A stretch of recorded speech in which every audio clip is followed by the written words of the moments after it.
तो नमस्कार दोस्तों।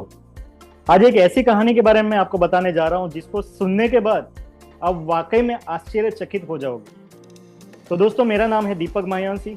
मैं एक कॉन्शियसनेस कोच हूं, मैं एक माइंड हीलर हूं और सर्टिफाइड एनएलपी ट्रेनर हूं। तो दोस्तों, ये जो कहानी है वो भी सत्य घटना के ऊपर आधारित है। एक शख्स था, वो दौड़ा दौड़ा अपनी मोटर कार से उतरा और तुरंत ही एयरपोर्ट की तरफ भागा। और जैसे ही वो हवाई जहाज में अपनी सीट पे जाके बैठा कि तुरंत ही वो हवाई जहाज आसमान की बुलंदियों को छूने लगा। और थोड़ी देर चलने के बाद उसके कैप्टन ने अनाउंस किया कि हमें अपने हवाई जहाज को बीच में ही नजदीक के एयरपोर्ट पे उतरना पड़ेगा, क्योंकि बहुत जोरों से बारिश हो रही थी और बिजलियां कड़क रही थी। तो इसका रेडियो सिस्टम काम करना बंद कर दिया है, तो इमरजेंसी में हमें ये कदम उठाना पड़ रहा है। और जैसे ही वो हवाई जहाज नीचे उतरा, वो शख्स जो था वो बहुत ही चिंतित था, वो धुआं धुआं हो गया था। तुरंत उसके कैप्टन से जाके वो फरियाद करने लगा कि आपको पता है मेरा एक एक मिनट कीमती है और आपने बीच में ही यहाँ पे लैंडिंग करना पड़ा। वो कैप्टन ने अपनी मजबूरी बताई। उसने बताया शख्स ने कि मुझे एक खास कॉन्फ्रेंस में जाना है, जो कॉन्फ्रेंस सिर्फ और सिर्फ मेरे लिए होने जा रहा है और मैं वहां पे लेट हो रहा हूं। मेरे लिए एक एक मिनट बहुत कीमती है। तो उस पैसेंजर में से एक पैसेंजर ने उस शख्स को पहचान लिया और उसने जाके वो पैसेंजर ने जाके वो शख्स को बोला कि आप चिंता मत कीजिए, आप यहाँ से एक टैक्सी किराए पे कर लीजिए और वो टैक्सी आपको 3 ही घंटे में उस जगह पे पहुंचा देगी जहाँ पे आपका कॉन्फ्रेंस होने वाला है। तो वो शख्स थोड़ा सा खुश हुआ और उसका शुक्रिया अदा करते हुए उसने तुरंत एक मोटर कार हायर की और वो ड्राइवर के साथ निकल पड़ा। और जैसे ही वो रास्ते में आगे बढ़ा तो बारिश बहुत तेज होने लगी, आंधी तूफान बहुत ज्यादा जोरों से होने लगा और फिर वो रास्ता भटक गए। और ये शख्स और ज्यादा टेंशन में हो गया, डर और चिंता के मारे। अब वो बहुत थक चुका था, क्योंकि एक के बाद एक ये हादसे उसके साथ होने लगे थे और उसको बहुत जोरों से भूख लगी और प्यास लगी थी। लेकिन दूर दूर तक वो जंगल में उसको कुछ दिखाई नहीं दे रहा था। लेकिन उसको उम्मीद की एक किरण नजर आई जब उसने एक छोटा सा घर वहाँ आगे की ओर देखा। वो घर की ओर तुरंत आगे बढ़ा, गाड़ी रोक के। जैसे ही उसने वो घर का दरवाजा खटखटाया, अंदर से आवाज आई। एक बुढ़िया ने आवाज दी कि जो भी है अंदर चले आओ, दरवाजा खुला हुआ है। और वो शख्स अंदर गया और वहां जाके उसने देखा कि एक बुढ़िया एक आसन पे गीता का पाठ कर रही थी। तो तुरंत वो बुढ़िया को उसने पूछा कि माता जी, मुझे एक इमरजेंसी फोन करना है, क्या मैं आपका फोन का इस्तेमाल कर सकता हूँ?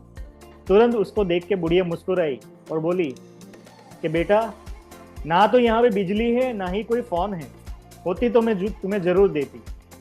और वो शख्स और ज्यादा निराश हो गया, क्योंकि उसको वो कॉन्फ्रेंस में किसी भी हालत में पहुंचना ही था, उसके लिए बहुत इंपॉर्टेंट थी।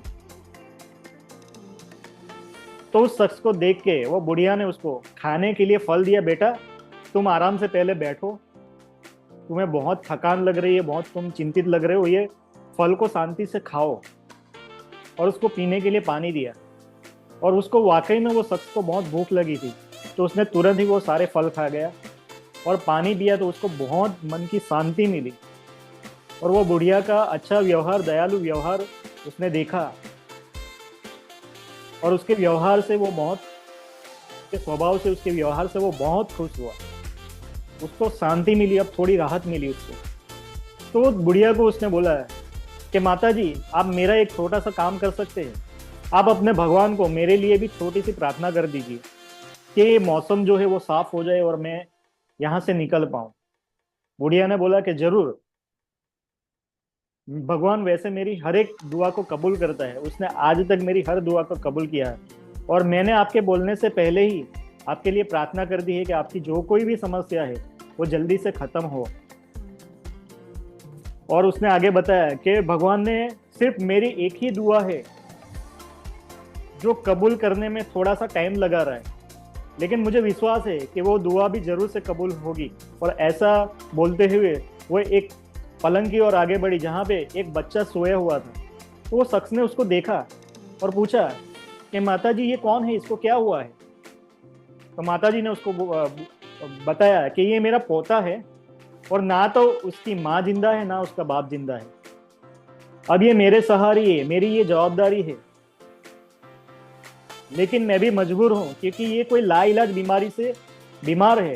डॉक्टर को उसको हमने बताया भी था, लेकिन डॉक्टर ने बोला कि इसका इलाज संभव नहीं है। इसका इलाज पूरी दुनिया में एक ही डॉक्टर कर सकता है, और वो डॉक्टर के पास जाने के लिए ना तो मेरे पास पैसे है, ना मुझे पता है कि उस डॉक्टर के पास कैसे पहुंचा जाए, और जाके डॉक्टर के पास जाने के बाद भी वो डॉक्टर इसका इलाज करेगा कि नहीं करेगा वो भी मुझे पता नहीं है।